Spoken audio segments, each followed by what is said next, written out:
আজ তোমাদের আমি ক্লাস 10-এর ভূগোলের ভারতের মৃত্তিকা এই চ্যাপ্টার থেকে কতগুলি প্রশ্নোত্তর আলোচনা করব। 5 নম্বর আর 3 নম্বরের প্রশ্নের উত্তরগুলো আমি বলে দেবো আগে যেরকম করেছি, আর 1 নম্বরের প্রশ্নগুলো তোমরা নিজেরা উত্তর লিখবে। আচ্ছা, এবারে দেখো, ফার্স্ট প্রশ্নটা হচ্ছে ভারতের পলিমৃত্তিকা কোথায় কোথায় দেখা যায় এবং তার বৈশিষ্ট্যগুলি দেখো। আচ্ছা, পলিমৃত্তিকা বলার আগে আমি একটু মৃত্তিকা কাকে বলে বলে দিচ্ছি আর গ্রথন কাকে বলে বলে দিচ্ছি। মৃত্তিকা হলো পৃথিবী পৃষ্ঠের উপরিভাগের অবস্থিত আলগা ধূসর বর্ণের একটি স্তর, যা দীর্ঘকাল ধরে সৃষ্টি হয়েছে এবং জল ও উদ্ভিদের ধারণে সক্ষম। আর এই পলিমৃত্তিকা আলোচনা করার আগে আমি মৃত্তিকা কাকে বলে বললাম, আর একটা হচ্ছে এই মৃত্তিকার মধ্যে অনেক জায়গায় গ্রথন কথাটা পাবে, এই গ্রথন কথাটার মানেও বলে দিচ্ছি আগে। মৃত্তিকার মধ্যে থাকা বালি, পলি ও কাদার কণার আপেক্ষিক অনুপাতকে মৃত্তিকা গঠন বা টেক্সচার বলে।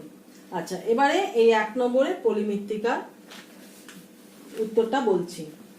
দেশের প্রায় অর্ধেক অঞ্চল নিয়ে ভারতের বিশাল সমভূমি অঞ্চলে পাললিক মৃত্তিকা দেখা যায়। সাধারণভাবে এই মৃত্তিকা গঙ্গা ও ব্রহ্মপুত্রের পলি দিয়ে গঠিত, তবে উপকূল অংশে সমুদ্র বেষ্টিত পলিও এই মৃত্তিকার সৃষ্টি করে এবং দক্ষিণ ভারতের মহানদী গোদাবরী, কৃষ্ণা, কাবেরী নদী অববাহিকা পলি মৃত্তিকা দেখা যায়। ভারতে প্রায় 15 লক্ষ বর্গ কিলোমিটার স্থান জুড়ে পলিমৃত্তিকা দেখা যায়। পলিমৃত্তিকাকে দুটি ভাগে ভাগ করা যায়। একটা হচ্ছে নদীর প্লাবনভূমিতে নবীন পলি দিয়ে গঠিত খাদার এবং নদীর দূরবর্তী উচ্চভূমি প্রাচীন পলি দিয়ে গঠিত ভাঙর মৃত্তিকা। গঠন হিসাবে খাদার ও নবীন পলিমৃত্তিকাটিকে 3 ভাগে ভাগ করা যায়। 1. দোআঁশ মাটি, বালি ও কাদার পরিমাণ সমান থাকে। 2. এঁটেল মাটি, কাদার ভাগ বেশি থাকে, বেশিক্ষণ জল ধরে রাখতে পারে। 3. বেলে মাটি, বালির ভাগ বেশি থাকে, জল ধরে রাখতে পারে না। এবারে খাদার বললাম, এবার ভাঙরটা বলছি। নদী দূরবর্তী অঞ্চলে ভাঙর বা পুরানো পলিমাটি দেখা যায়। এই মাটি অনুর্বর, লবণ ও ক্ষারের পরিমাণ বেশি। এখানে সমভূমি অঞ্চলে যেখানে বহুদিন ধরে জল জমে থাকে সেখানে আঠালো মাটি দেখা যায়। কর্দম প্রকৃতির মৃত্তিকা তাল অঞ্চল নামে পরিচিত। গঙ্গা নদীর মধ্য ও নিম্ন গতিতে এই মাটি দেখতে পাওয়া যায়। সুতরাং পলিমৃত্তিকার প্রধান উপাদান হলো পলি, বালি, নুড়ি, কাদা ইত্যাদি। এবারে বৈশিষ্ট্য বলছি। 1. পলল মৃত্তিকা প্রধানত দোআঁশ জাতীয়। 2. রং হালকা বাদামি থেকে হালকা ধূসর হয়, কখনো কখনো হলুদও হয়। 3. কম বৃষ্টিপাত ও বেশি উষ্ণতা খাদার এর অঞ্চলে হালকা গ্রথনযুক্ত হওয়ায় জল ধারণ ক্ষমতা কম কিন্তু উর্বরতা বেশি। ভাঙর ভারী গ্রথনযুক্ত কিন্তু তুলনামূলকভাবে কম উর্বর হয়। এই মাটিতে পটাশিয়াম, ম্যাগনেসিয়াম, চুন, ফসফরাস, ক্ষারকীয় পদার্থ যথেষ্ট পরিমাণে থাকে। 4. এই মৃত্তিকায় গম, যব, ভুট্টা, আখ, পাট ও শাকসবজি চাষের উপযোগী। এতে ধান, ডাল, বিভিন্ন তৈলবীজ প্রচুর চাষ হয়। আচ্ছা, এবারে দেখো 2 নম্বর প্রশ্নটা, কৃষ্ণ মৃত্তিকা সম্বন্ধে যা জানো লেখো। আচ্ছা, বলে দিচ্ছি কোথায় দেখতে পাওয়া যায়। ভারতে প্রায় 17% অঞ্চল জুড়ে সমগ্র মহারাষ্ট্র মালভূমির, গুজরাট, উত্তর কর্ণাটক, অন্ধ্রপ্রদেশ, মধ্যপ্রদেশ ও তামিলনাড়ু অংশ নিয়ে গঠিত দাক্ষিণাত্য লাভাগঠিত মালভূমি অঞ্চলে এই বিশেষ ধরনের মৃত্তিকা দেখা যায়। কৃষ্ণ মৃত্তিকা মধ্য ভারতের রেগুর এবং গঙ্গা নদীর অববাহিকায় কারেল এবং গুজরাটে তাল নামে পরিচিত। লাভাগঠিত ব্যাসাল্ট শিলা থেকে উৎপন্ন বলে এর রং কালো এবং ভালো তুলা উৎপাদিত হয় বলে এর আরেক নাম কৃষ্ণ কার্পাস মৃত্তিকা বা তুলা মাটি। এবারে আমি বলছি এই কৃষ্ণ মৃত্তিকার বৈশিষ্ট্য। 1. টিটানিয়াম, ফেরাম, ম্যাগনেটাইট আধিক্যের জন্য মৃত্তিকার রং কালো হয়। 2. মৃত্তিকায় কর্দমের পরিমাণ থাকে 30 থেকে 80% অর্থাৎ ভারী গ্রথনযুক্ত। 3 পৃষ্ঠ মৃত্তিকা ক্যালসিয়াম, ম্যাগনেসিয়াম, লৌহ, পটাশিয়াম, অ্যালুমিনিয়াম ইত্যাদি খনিজ সমৃদ্ধ। 4 এই মৃত্তিকার গভীরতা বৃদ্ধির সঙ্গে সঙ্গে ক্যালসিয়াম কার্বনেটের পরিমাণ বৃদ্ধি পেতে থাকে। 5 পৃষ্ঠ মৃত্তিকার জল ধারণ ক্ষমতা বেশি, তাই জন্য কৃষিকার্যের অত্যন্ত উপযোগী। এখানে তুলা, গম, জোয়ার, বাজরা, ভুট্টা, তিসি, সবজি, সূর্যমুখী, রেড়ি, আখ, ধান, তামাক, বিভিন্ন সবজি ও ফলের চাষ হয়। আচ্ছা, এবারে দেখো 3 নম্বর প্রশ্ন। 3 নম্বর প্রশ্ন হচ্ছে, দেখো রয়েছে মৃত্তিকা ক্ষয়ের কারণগুলি। প্রথমে বললাম পলিমৃত্তিকা, এবারে কৃষ্ণ মৃত্তিকা বললাম, এবারে বলবো মৃত্তিকা ক্ষয়ের কারণগুলি কি কি। বৃষ্টিপাত, নদী, বায়ু, হিমবাহ, সমুদ্র তরঙ্গ প্রভৃতি প্রাকৃতিক শক্তিগুলি ক্রিয়ার মৃত্তিকার কণাগুলি শিথিল হয়ে যায় এবং সমস্ত শক্তিগুলির মাধ্যমে মৃত্তিকার কণাগুলি অপসারিত হয়। মৃত্তিকার উপরিস্তরের এই অপসারণ ঘটনাকে মৃত্তিকা ক্ষয় বলে। আচ্ছা, হিমালয় পার্বত্য অঞ্চলে হিমবাহ দ্বারা ক্ষয় হয়। আচ্ছা, মৃত্তিকা ক্ষয়ের কারণ হচ্ছে দুভাগে ভাগ করা হচ্ছে, একটা প্রাকৃতিক আর একটা হচ্ছে মনুষ্য সৃষ্ট। প্রাকৃতিক কারণগুলো বলছি। বিভিন্ন প্রকার প্রাকৃতিক শক্তি যেমন বৃষ্টিপাত, জলধারা, বায়ু প্রবাহ প্রভৃতি মাটির আস্তরণকে ক্ষয় করলে তাকে ভূতাত্ত্বিক ক্ষয় বলে। প্রাকৃতিক উপাদানের দ্বারা মৃত্তিকা ক্ষয় হয়। কিরকম? 1 প্রবাহমান জলধারা। প্রবাহমান জলধারার মাধ্যমে আবার 4 প্রকার মৃত্তিকা ক্ষয় করে। তার মধ্যে এক হচ্ছে চাদর ক্ষয়। সমানভাবে ঢালযুক্ত ভূমিভাগের ওপর দিয়ে প্রবাহমান জলভাগ মৃত্তিকার ওপরের স্তরকে চাদরের মতো বিশেষত সূক্ষ্ম ও শিথিল পদার্থগুলো সমানভাবে অপসারিত করে, তাকে চাদর ক্ষয় বলে। আর একটি হচ্ছে নালী ক্ষয়। বৃষ্টির জল উচ্চ ভূমি থেকে নিচে গড়িয়ে পড়ার সময় সরু নালীর আকারে মৃত্তিকা ক্ষয় করে, তাদের নালিকা ক্ষয় বলে। আরেকটি হচ্ছে প্রণালী ক্ষয়। নালী ক্ষয়গুলি পরস্পর যুক্ত হলে গভীর খাতের সৃষ্টি করে, তাকে প্রণালী ক্ষয় বলে। এবারে 1 নম্বর বলে দিলাম প্রাকৃতিক কারণ। এবার 2 নম্বর প্রাকৃতিক কারণ হচ্ছে বায়ু প্রবাহ।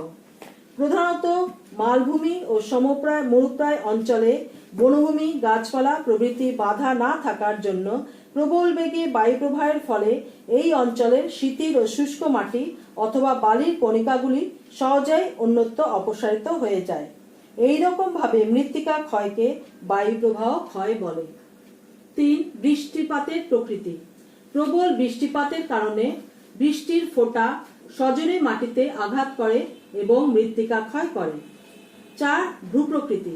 ভূমির প্রকৃতি ও ভূমির ঢাল মৃত্তিকার ক্ষয়কে প্রভাবিত করে।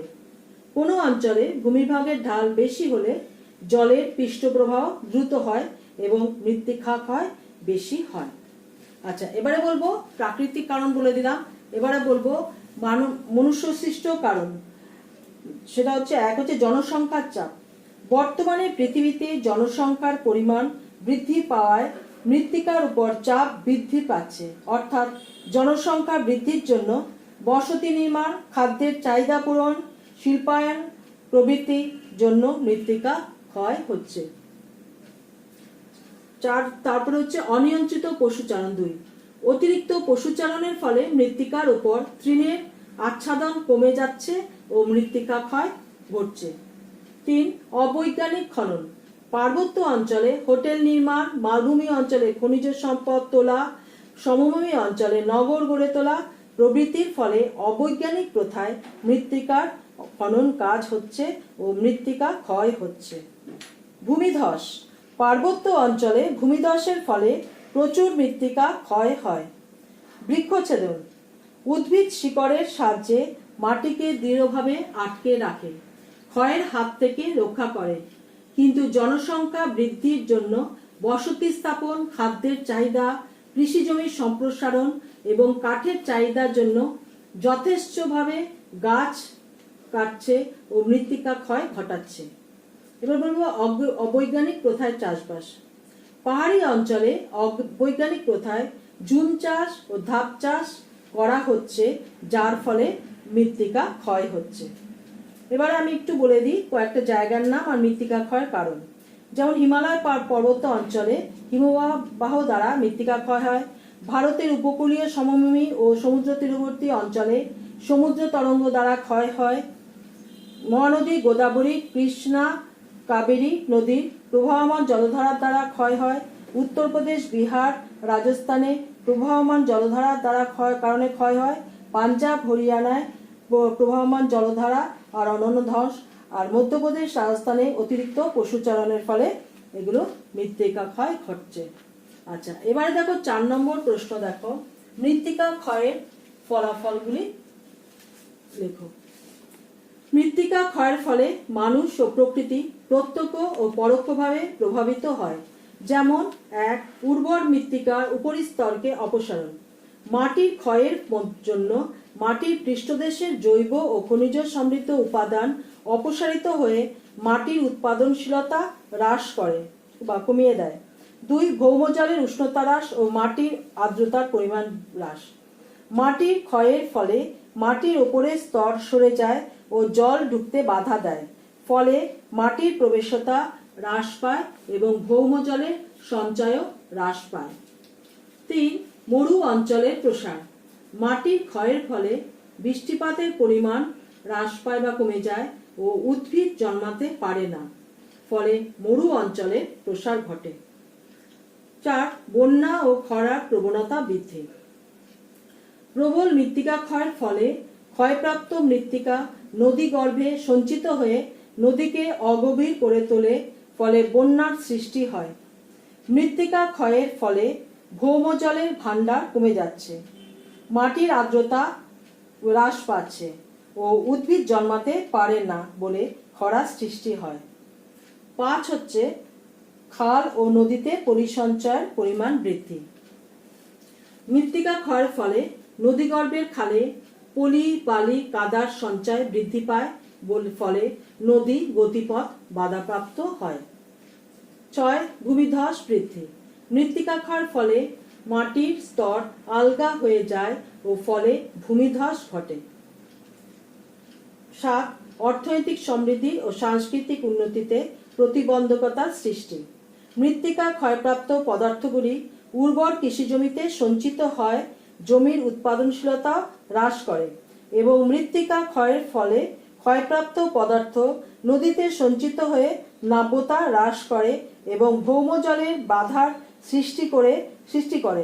তাছাড়া মৃত্তিকা ক্ষয়ের ফলে ক্ষয়প্রাপ্ত পদার্থ অন্য জায়গায় গিয়ে জলদূষণ ও বায়ু দূষণ ঘটায়। আচ্ছা, এবারে 5 নম্বর প্রশ্নটা দেখো। মৃত্তিকা ক্ষয়ের প্রতিরোধ বা সংরক্ষণ সম্বন্ধে যা জানো লেখো। আচ্ছা, এবারে এটা বলছি, মৃত্তিকা ক্ষয় প্রতিরোধ করার জন্য নিম্নলিখিত পদ্ধতি অবলম্বন করা যেতে পারে। সেগুলো কি কি? 1 হচ্ছে বৃক্ষরোপণ। মৃত্তিকা সংরক্ষণের শ্রেষ্ঠ উপায় হলো পতিত অব্যবহৃত জমিতে, পাহাড়ের ঢালে, সমুদ্র বা নদীর তীরে ব্যাপক হারে বৃক্ষচ্ছেদন করলে মৃত্তিকা ক্ষয় রোধ করা যায়। 2. ধাপ চাষ। পাহাড়ের ঢালে ধাপ তৈরি করে চাষ করাকে ধাপ চাষ বলে। পাহাড়ের ঢাল বরাবর ধাপ সৃষ্টি করলে প্রবাহমান জলধারাকে বাধা দেয় এবং চাষবাস করা হয়। 3. সমোন্নতি রেখা বরাবর চাষ। সমোন্নতি রেখা বরাবর জমিগুলিতে আল বা বাঁধ দিয়ে কৃষিজমি তৈরি করে চাষবাস করলে মৃত্তিকা ক্ষয় অল্প পরিমাণে হ্রাস পায়। ফালি চাষ। কম ভূমিঢাল সম্পন্ন অঞ্চলে ঢালের আড়াআড়ি দিক বরাবর এক ফালি জমিকে কিছুটা সমতল করে শস্য চাষ করলে তাকে ফালি চাষ বলে। 5 হচ্ছে গালি চাষ। নালী প্রবাহিত অঞ্চলে কৃষিজমি তৈরি করে প্রবাহমান জলধারাকে বাধা দিয়ে শস্য চাষ করা হয়, একে গালি চাষ বলে। সাথে জুম চাষ। জুম চাষে ব্যাপকভাবে অরণ্য ধ্বংস হয় এবং মৃত্তিকা ক্ষয় বৃদ্ধি হয়। জুম চাষ বন্ধ করলে মৃত্তিকা ক্ষয় হ্রাস পায়। এবারে বলবো শস্যাবর্তন পদ্ধতিতে চাষ করতে হয়। এই পদ্ধতিতে কোনো বছর শিকড় মাটির খুব গভীরে যায় এমন ফসল এবং পরের বছর শিকড় কৃষিজমির উপরিভাগে সংলগ্ন থাকে এমন ফসলের চাষ করতে হবে, যেমন ধানের পর ডাল চাষ করা হয়। এতে একদিকে ভূমিক্ষয় কম হবে, অন্যদিকে জমির উপরিভাগ ও নিচু অংশে নাইট্রোজেন অনুপাত ঠিক থাকে এবং প্রতিবার ভালো ফলন হয়। আচ্ছা, এবারে আর একটি বলছি, সেটা হচ্ছে উপযুক্ত আচ্ছাদন। ঘাস, পাতা, খড়কুটো ইত্যাদির আচ্ছাদন দিয়ে ভূমিক্ষয় রোধ করা যায়। এইভাবে একই সঙ্গে মাটির উপরের স্তর থেকে বাষ্পায়ন প্রক্রিয়া জল বাষ্প হয়ে যাওয়া সম্ভাবনা কম হয়। একে মালচিং প্রথা বলা হয়। আচ্ছা, এবারে দেখো 3 নম্বরের প্রশ্নগুলো এবারে আলোচনা করব। 5 নম্বর প্রশ্নগুলো হয়ে গেল। এবারে 3 নম্বরের প্রশ্ন আছে, দেখো লোহিত মৃত্তিকা ভারতের কোথায় কোথায় দেখতে পাওয়া যায় এবং এর বৈশিষ্ট্যগুলি লেখো। আচ্ছা, লোহিত মৃত্তিকা কর্ণাটক, কেরালা, মধ্যপ্রদেশ, উড়িষ্যা, মহারাষ্ট্র, অসম, মেঘালয় ও বিহারের ছোটনাগপুর মালভূমিতে এই ধরনের মৃত্তিকা দেখা যায়। ভারতের প্রায় 10% এলাকা এই মাটি নিয়ে গঠিত। লৌহ বা ফেরাস অক্সাইড এর আধিক্যের জন্য এই মাটির রং লোহিত বা লাল। আর্কিয়ান যুগের গ্রানাইট, নিস প্রভৃতি প্রাচীন শিলা ক্ষয়ীভূত হয়ে লোহিত মাটির সৃষ্টি হয়েছে। এতে বালির ভাগ বেশি ও চুনের ভাগ কম। এবারে এর বৈশিষ্ট্যগুলো বলছি। 1. এই মাটির রং কোথাও কোথাও হরিদ্রাভ হয়। আর 2. লোহিত মৃত্তিকা হালকা থেকে ভারী হয়। 3. এই মৃত্তিকায় লৌহ ও অ্যালুমিনিয়ামের পরিমাণ বেশি থাকে, 30 থেকে 40%। এটি অতি ধৌত প্রকৃতির হওয়ায় এতে ক্যালসিয়াম, ফসফরাস, কার্বনেট ও জৈব পদার্থের পরিমাণ কম এবং পটাশিয়াম তুলনামূলকভাবে বেশি থাকে। 4. নাইট্রোজেন, ফসফরাস, জৈব পদার্থের পরিমাণ কম থাকায় এর উর্বরতা কম। 5. জলসেচের সাহায্যে ধান, আখ, তুলা, তামাক, চীনাবাদাম, তিসি, কলাই এবং পর্বতের ঢালে চা, কফি, দারুচিনির চাষ হয়। আচ্ছা, এবারে বলবো, দেখো 2 নম্বর ল্যাটারাইট মৃত্তিকা। ল্যাটারাইট মৃত্তিকা ভারতে কোথায় কোথায় দেখা যায় এবং এর বৈশিষ্ট্যগুলি লেখো। ল্যাটারাইট মৃত্তিকা কর্ণাটক, কেরালা, মধ্যপ্রদেশ, উড়িষ্যা, মহারাষ্ট্র, অসম, মেঘালয় ও বিহারের ছোটনাগপুর মালভূমিতে এই মৃত্তিকা দেখা যায়। ভারতে প্রায় 8% এলাকা এই মাটি দেখা যায়। সাধারণত গ্রানাইট শিলার আবহবিকারের ফলে ক্রান্তীয় ও উপক্রান্তীয় অঞ্চলে এই মৃত্তিকার সৃষ্টি হয়। ল্যাটিন ভাষায় ল্যাটার শব্দের অর্থ ইট। ইটের মতো শক্ত এবং লাল রঙের বলে এর নাম ল্যাটারাইট। এই মাটিতে খনিজ লবণ অনুপস্থিত এবং অত্যন্ত অম্লধর্মী। অধিক মাত্রায় অ্যালুমিনিয়াম, ম্যাঙ্গানিজ, জিঙ্ক, লোহা এবং জৈব পদার্থের অভাবের কারণে মাটি হচ্ছে অনুর্বর। বৈশিষ্ট্য: 1 হচ্ছে গ্রানাইট, নিস, সিস্ট প্রভৃতি লোহা সমৃদ্ধ শিলা থেকে এই মৃত্তিকা সৃষ্টি হয়। চুন, টাইটানিয়াম অক্সাইড, কেওলিনাইট জাতীয় খনিজ পদার্থ থাকে। এর গ্রথন হালকা। মৃত্তিকার কণা স্থূল। অতিরিক্ত পরিমাণ জল থাকলে মৃত্তিকা নরম ও শুকিয়ে গেলে শক্ত হয়ে যায়। শস্য উৎপাদন ক্ষমতায় কম। তাই জন্য 3 নম্বর রাসায়নিক সার ও জলসেচ প্রয়োগে ধান, কলা, আখ, জোয়ার, বাজরা, সয়াবিন, অধিক বৃষ্টিবহুল অঞ্চলে কফি, কোকো, রবার, কাজু বাদাম চাষ হয়। আচ্ছা, এবারে 3 নম্বর দেখো রয়েছে। 3 নম্বর হচ্ছে মরু মৃত্তিকা ভারতের কোথায় কোথায় দেখতে পাওয়া যায় এবং এর বৈশিষ্ট্যগুলি লেখো। পশ্চিম রাজস্থান, দক্ষিণ হরিয়ানা, দক্ষিণ পশ্চিম পাঞ্জাব, সৌরাষ্ট্র, কচ্ছ অঞ্চলে মরু মৃত্তিকা দেখা যায়। আচ্ছা, এই মৃত্তিকাতে অপর নাম হচ্ছে সিরোজেম। মরু মৃত্তিকা বেলে মাটি জাতীয়। এই মাটিতে জৈব পদার্থের পরিমাণ কম।